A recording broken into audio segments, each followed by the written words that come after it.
Perfect. Today, my guest is Professor Emmanuella Plakoyiannaki. I'll keep my introduction short to maximize our time with her. In the next 30 minutes or so, we'll talk about Emmanuella as a person, Professor Plakoyiannaki as a thought leader and an esteemed scholar, and finally as a mentor to many PhD students and junior faculty. For the sake of time, I'll skip many of her accomplishments and give you a very quick snapshot. Emmanuella is the chair of the IB department at University of Vienna. She is an associate editor at British Journal of Management and a senior editor at Management and Organization Review. Her research has received the 2021 JIBS Decade Award. She received 3 Best Paper Awards from the British Academy of Management in 2021, 2018, and 2015. She has published over 30 articles in our top journals, such as JIBS, British Journal of Management, Journal of Management Studies, Journal of World Business, Journal of Business Ethics, among others. In addition, she has contributed to more than 10 book chapters on research methods and international entrepreneurship and management. Thank you, Emmanuella, for joining us. Thank you so much, Ilkaz. It's wonderful to be here. Thank you so much for your invitation. And thank you so much for organizing these wonderful interviews, which I feel it's a great contribution for international business. So thank you very much for your service. Thank you. I'm humbled. Thank you. Emmanuella, what did you want to become when you were a child?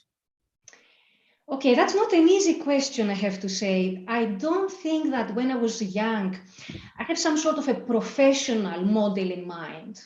So I don't think that at that time in my early years, I said I wanted to be an academic, I wanted to be a doctor, but I had a lifestyle in mind. So I wanted to do something that related to reading books, being surrounded by books, having the opportunity to share ideas, to interact with people, having the opportunity to know better the world. I was very curious about the world. Having the opportunity to be flexible. I'm not a person that has this everyday routine. I like flexibility in my life. And I think that at some point in my high school years, everything started to fall into place. So I started thinking that I like doing research. I like studying. I am very much fascinated by learning things. And obviously this pointed me to my university years. And during my university studies, I realized that, becoming an academic is truly fascinating. So that was very much close to me and close to my dreams. Where did you grow up? So I grew up in Thessaloniki in Greece. I was born in Athens, but when I was extremely young, my family moved to Thessaloniki. So I moved to Thessaloniki. I spent my high school years in Thessaloniki.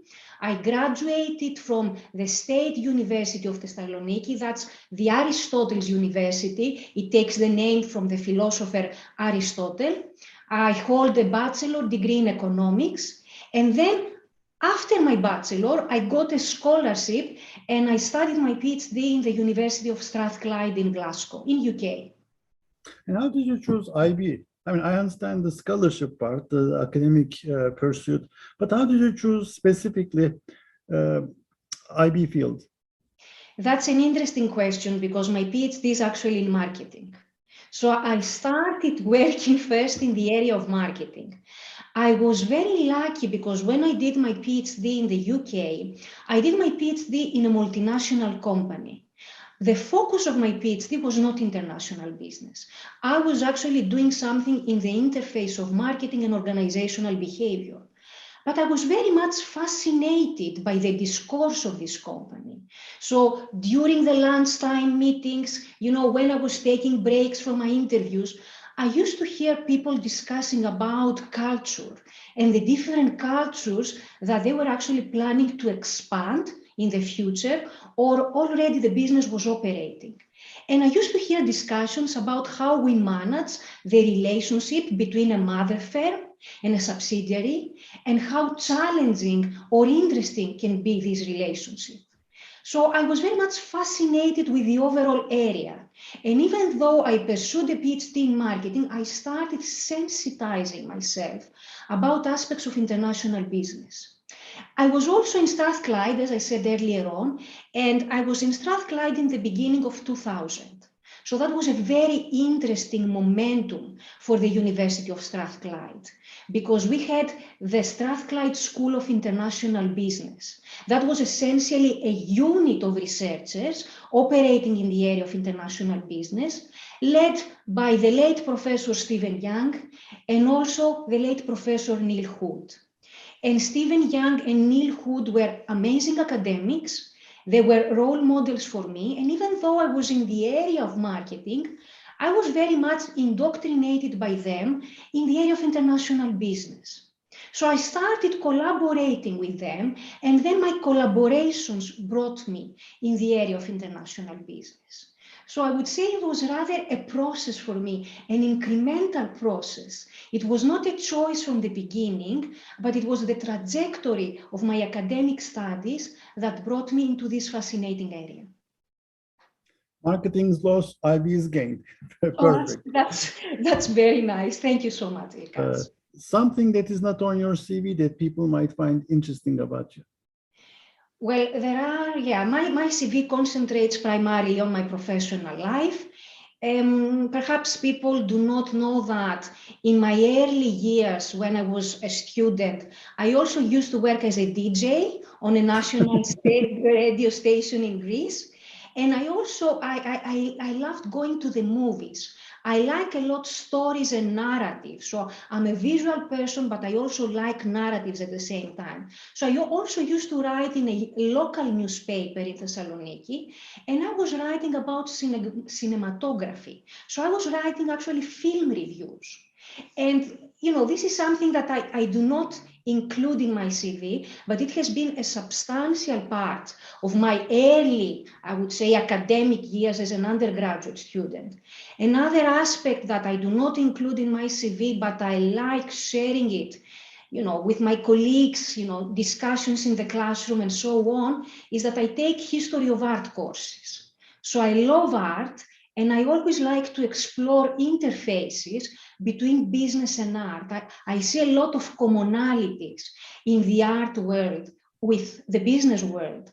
And a few of the phenomena that we study in international business, for instance, how we internationalize, how we develop networks, how we innovate. I mean, we have wonderful examples from the world of art. So for instance, we see that artists have been working a lot in the context, you know, as networks. They have been developing networks. And we see artists such as Picasso and the movement of modernism, that they have relied totally on the concept of creating a successful network. So I like bridging together these two worlds. It's very meaningful for me, and it's also very fun and interesting for me.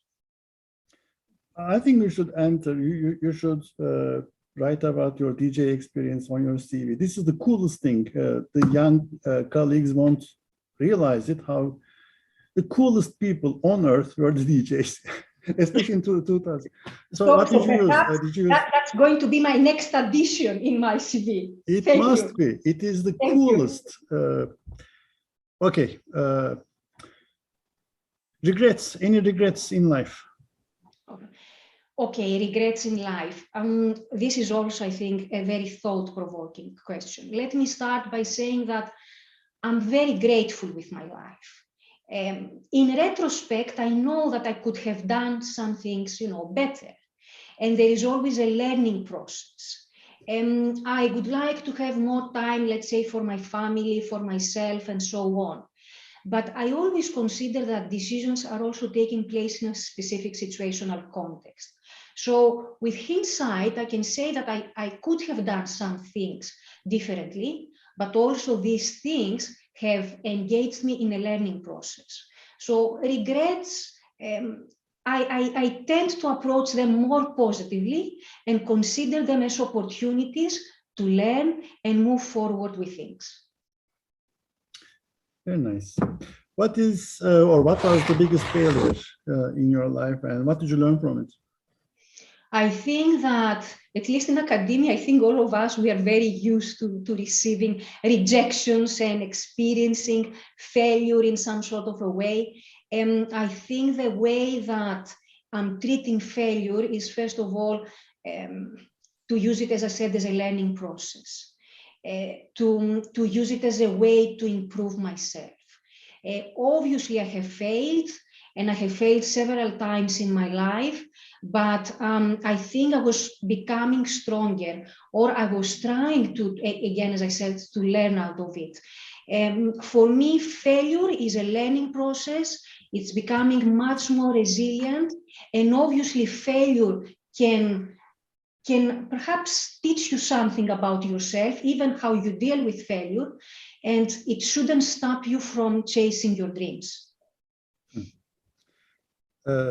Say you received a rejection from a journal. What do you do? What is the process for you? First of all, when I receive a rejection from a journal, usually, you know, I mean, this is obviously very obvious in the letter, because you have a few lines saying that your work is very interesting, but unfortunately, and then the story comes. And what I would do is I will skim the letter, I would say, in a very fast manner, skim the letter, leave it rest for a couple of days, and then go back to the letter and read it thoroughly. And then go again, leave it for a couple of days, and then return to the rejection and see how now I can utilize this rejection to learn further. For me, it's always this state of connecting and disconnecting. I'm very much used to this process. As a qualitative scholar, for instance, when I collect my data, I always like to leave my data to rest. And then I go back to my data with a fresh eye. Connecting and disconnecting is helping me a lot in theorizing. But also connecting and disconnecting is helping me a lot in terms of seeing a rejection with a fresh eye, and perhaps consider how this rejection is going to take forward my work.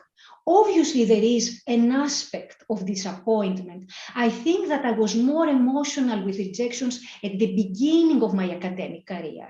Now I think I have developed a thick skin around rejections, because I think rejections demonstrate another thing, that we are all out there and we are trying.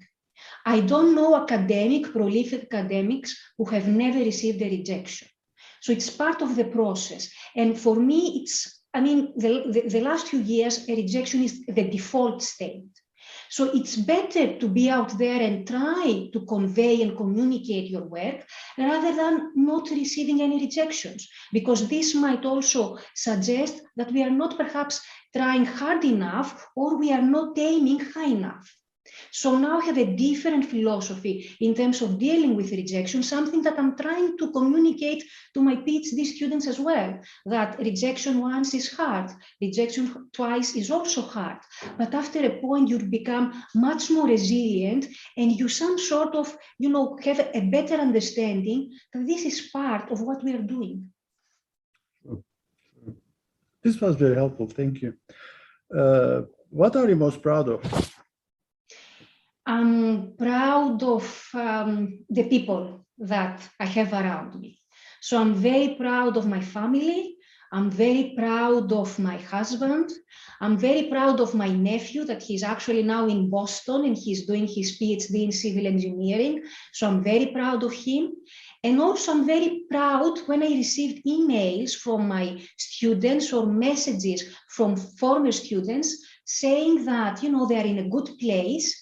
And perhaps with my teaching, with some of my advice, with some of the discussion that we had, these discussions were very useful in their lives. So I'm also very, very proud of my students, and I'm always very happy to hear from them.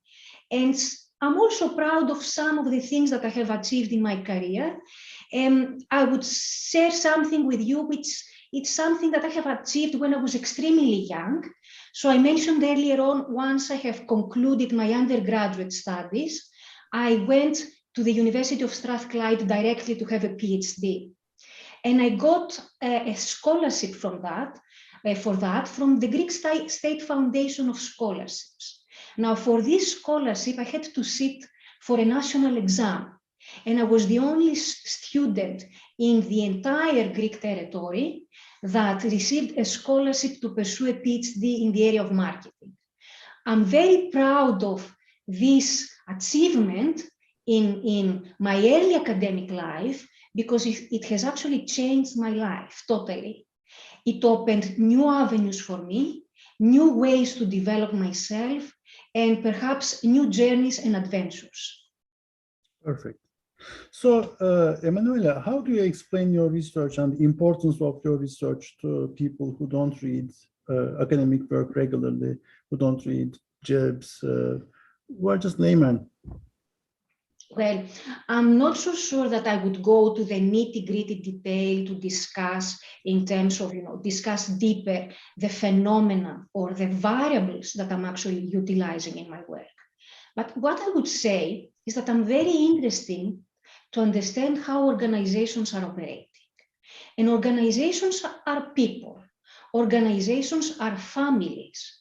So in families, we have relationships. We have moments of tension, moments of conflict, but we also have moments of glory. And what I'm trying to do with my research is try to understand how people are operating as a collective in terms of achieving some goals. And in a family, we do have family goals, we do have this collectivity, this collective spirit. And this is a similar situation in an organization. It's a different type of family. So I would use the family metaphor to convey what I'm doing, because the family metaphor can be very familiar to many people.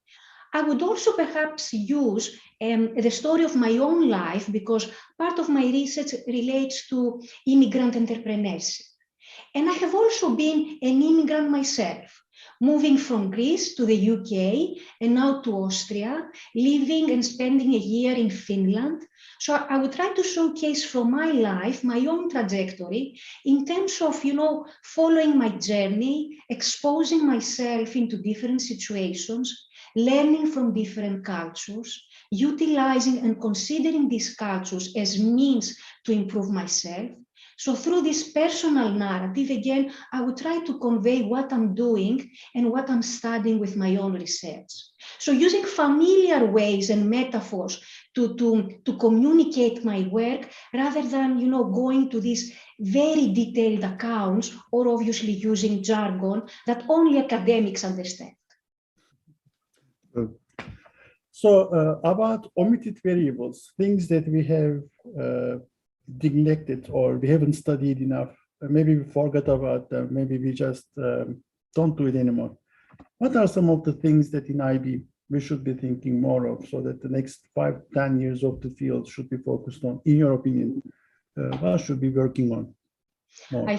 I'm fascinated that IB as a field is very dynamic, first of all, and we always have room for research.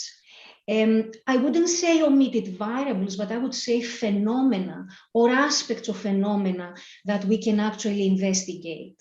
So for me, an aspect that requires further consideration is the role of context in international business.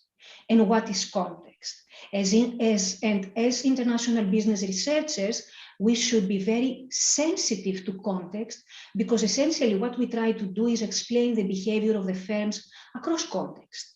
But how do we define context? Is context a control variable? Is context something which is stable or constant? Or is context a set of situational factors which is dynamic, that has agency, that shapes a phenomenon? So I think that further investigation or further research could be done in terms of illuminating what context is, what context can be, and how context can shape international business phenomena. Perhaps moving from a monolithic understanding of context, that context is simply a container of things. So I think there is more room to contextualize, to consider contextualization in IB, to consider how we can develop theories and theorize in a way that we can more embed context in the explanation of the phenomenon. So this could be an avenue to consider. Another avenue that I'm very fascinated and I'm currently working on, and it's truly a learning process for me, is the role of time in international business scholarship. So what is time? I mean, we study the process of internationalization. So internationalization as a phenomenon is a dynamic phenomenon. It unfolds in different phases. So how do we understand time in IB? And here we see that there is a massive discussion that it can take place, a discussion that starts, and if we want to go deeper, it starts with the philosophers in classical Greece. Plato and Aristotle discussed the concept of time, and then obviously going to prolific scientists such as Einstein, and then going to phenomenologists such as Heidegger and Husserl.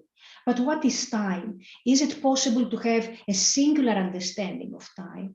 I think in IB it's very interesting to move beyond this objective notion of time, this view of time that it is external from the phenomenon that we are investigating, and consider time as an inherent part of humans. And in IB, we look at decision makers, and decision makers can have different conceptions and understanding of time, which these conceptions are reflected on the way that they strategize. And obviously, time, again, can be multidimensional, is not necessarily linear. And I think the last few years, we have even experienced that time can be perceived very differently, and it can be about disruptions. So we have been experiencing a pandemic that it has changed our experience of time. I think there is room to consider time and how we can perhaps incorporate time in the study of international business. In the last few years, we have this historical term in IB that can also provide a potential avenue to consider better time in the way that we study and explain IB phenomena. And there could be, I mean, now that we discuss about time, we can also discuss about space, and space is not necessarily the national context, but also space invites multiple interpretations. It can also be socially constructed and experienced. So there is room to deal with some of these principal issues that they can shape the way that we do research and we theorize in IB. And obviously, if we want to touch upon these important concepts and important issues, we might also need new methodological lenses. So new methodologies that will allow us to be able to consider time, to critically think of space, to consider contextualization. So I think there is room for more critical thinking in IB, for more, I would say, paradigmatic, challenging thinking in IB. About new methodologies in IB, I mean, you mentioned a lot of important things. I just want to follow up on one thing. Do you believe that we need new methods for the current or the new upcoming IB problems, or is the existing method, what is wrong with the existing method? I think that while phenomena are changing and while phenomena are evolving, we also need to come up with new methodologies or new ways to actually use the current methodologies to be able to understand these phenomena. So I mentioned earlier on the role of time, perhaps, you know, using more intensively historical methods and understanding how historical methods are operating can allow us to better consider the dynamics of changing phenomena. Another approach to historical methods that I could think about in IB, oftentimes we concentrate on the experiences of the individual entrepreneur, of the individual decision maker, etc. And the last few years, we also have these calls that we really need to dig down to the micro foundations of international business. To this end, methodological approaches that go beyond the qualitative interview or more traditional perspectives, such as, for instance, projective techniques, metaphor analysis, visual data, can provide us a better understanding of how individuals think and be able to tease out sometimes some tacit processes that they are very, very hard to verbalize if we're going to use a traditional qualitative interview or a questionnaire survey approach. So there is always room to become innovative, and innovation here does not necessarily mean reinventing the wheel, but perhaps using methodologies in different ways, or even importing methodologies from other disciplines. There is always room to understand better international business phenomena. And the last few years, we also have the discourse about the need to understand better and address grand challenges, become much more sensitive in terms of these grand challenges. And also these grand challenges can push us to new ways of doing research. Obviously, we experienced the pandemic here, and the pandemic has redefined the way that we do research, the way that we see ourselves as researchers, and this disruptive event also triggered new ways to think about data collection, new ways to establish relationships with our participants. So sometimes we can be reactive in terms of using methodologies by actually responding to challenges such as a COVID pandemic, but also we can be proactive in terms of thinking about methodologies, aspects such as multimodality, for instance, and utilize them in order to achieve better ways to understand international business phenomena. Thank you. About the evolution of the field, when you were a PhD student in UK, what did you observe? How did, in your opinion, how did the evolution of the field progress? What are we losing along the way? What are we gaining along the way? Where are we headed to? I think that I want to be very positive and I'm always a positive person. So I would like to see that, the field is actually evolving. This evolution is positive. We are able to have now the opportunity to be, I would say, more diverse in terms of the phenomena that we are actually investigating. So embrace more diversity in our research topics. It's always very nice to see that the discourse of international business has evolved throughout time from the emphasis of the multinational company and the multinational theory of the firm. We gradually see greater emphasis now placed on smaller players, on how a small company or a medium-sized company is internationalizing, of how a small or a micro family firm is internationalizing. The last few years, we have seen this notion of the micro multinational, which is the small firm that internationalizes beyond exporting. So we see this evolution taking place in the field. We also see a gradual push for greater methodological pluralism. So again, diversifying the portfolio of methodologies that we use, and obviously the different theories that we can develop. And I think this element of the methodological pluralism has been a very, very vivid discourse in the top tier international business journals the last few years. Along these lines, we also see greater diversity in terms of context. I think we can do better on that aspect. So gradually we see studies that they concentrate not only on the North American context or the Chinese context or the Indian context, but we see some greater diversity in terms of national context. And obviously there is room towards this direction. There is room for improvement so that we can have more diverse context represented in IB.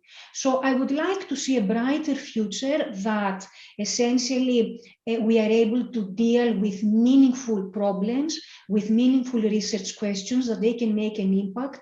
This future includes by default more diversity. It can also relate to more interdisciplinary research where we essentially need to challenge silos and, cut across these boundaries and expand and connect with other disciplines. And I think as IB scholars, we should be also very open to this opportunity because inherently IB is a very, very eclectic approach, is a very eclectic discipline, and we have an eclectic community as well. So I think we should be very open in terms of challenging these silos that exist with the purpose of advancing further the field. So the field is gradually becoming much more diverse, perhaps much more open to go beyond traditional problems and also concentrating on new global players or new players in this international environment. Thank you. Emmanuella, about advice portion to junior faculty and PhD students, what was the best advice you received when you were going through the PhD program? The best advice I received was one step at a time. So one step at a time, that was an advice that I have received from Professor Stephen Young in 2000, 22 years ago. He said that, Emmanuella, if you want to engage in academia, academia is a long-term process. concentrate on your long-term trajectory and take one thing, at a time. Don't rush. It's about your sustainability in the field. It is about a marathon, running a marathon in the field. So this is what he said to me. And when I was a PhD student, the youth, the passion of the youth, it seemed to me that I wanted to do everything, in these 3 years of my PhD. So I was very passionate in terms of doing everything and try to learn everything and work and develop networks and so on. But then I realized that it's a learning process. And it's a learning process that it is evolving. And we learn every day, and I think this is really wonderful. At different phases in our life, we also learn differently. So we should appreciate the moment, we should appreciate the step, the process, rather than rushing things and rather than concentrating only on the output. It's a process that essentially it's going to generate an output. So this is very much about the sustainability. Now I have been almost 22 years in academia, and I have most probably 22 to 25 years to go. So it is important to have my stamina, to concentrate again on the trajectory, on the process, to avoid burnouts, to take it one step at a time, because in academia we go through phases, we have cycles, we have spirals, and each of these phases can have, can enrich ourselves, and it can offer different experiences, different learning processes, and different learning outcomes. So a step at a time, this is what I would say to an early career researcher as well. Don't try to do everything from your first year. This can be, dangerous even sometimes. Move a step at a time, set some milestones in the process, try to have a long-term vision. For me, this long-term vision is always a motivator, and, the process is there, things will happen. That's very helpful. Thank you. Is the advice the same for mid-career people? I think mid-career people, I would still concentrate on this aspect that we are running a marathon, because a mid-career colleague still has a few years to invest in his career. So still, it's important to be resilient. It's important to be able to run a marathon. But obviously, when you are a mid-career researcher, a key aspect here is that you really need to be very demanding with the outputs that you produce. You really need to aim high. There are many mid-career people that sometimes they are stuck in the middle because perhaps they are not aiming high enough, or perhaps they are hesitant, or they might be lacking the aspiration to move forward. So for me, for a mid-career researcher, it's extremely important to make the step. Don't expect that you feel ready to make the step. We never feel ready to take more risky steps, but it is important, it is time to stand out, expose yourself, take risks about your own research, about your own scholarship, engage in more provocative topic, in more provocative debates, and then obviously capitalize on this. Thank you. Emmanuella, I just realized the time. For the sake of time, what is the question that I should have asked you but haven't? I think that, first of all, I would like to thank you for asking me all these insightful questions. Thanks. Because it's a great learning process for me to be able to reflect on things that I have done, and also reflect on things that I can improve, and obviously reflect on the future. Regarding the question that you could have asked me, I can think of many actually. Perhaps, we mentioned that academia is very competitive. How we can survive this academic environment that it is rather competitive, it is always about people. I always used to say that it's wonderful to have a team. It takes two to tango. So academia is a wonderful venue to work collectively and learn from each other. So perhaps one secret in terms of, surviving the competitive environment of academia is having good collaborations and obviously doing stuff that you enjoy doing. I cannot imagine working on a project that I don't really like the project. So if you enjoy the people, the camaraderie, and if you enjoy the project, then you might have the seeds for something good to happen. This was very interesting for me, very helpful. Thank you so much. I enjoyed it. I'm sure the audience will agree with me. Thank you so much, Emmanuella. Thank you so much, Ilkaz. Thank you for the invitation. And again, it was wonderful to have this discussion with you. Thank you. Thanks.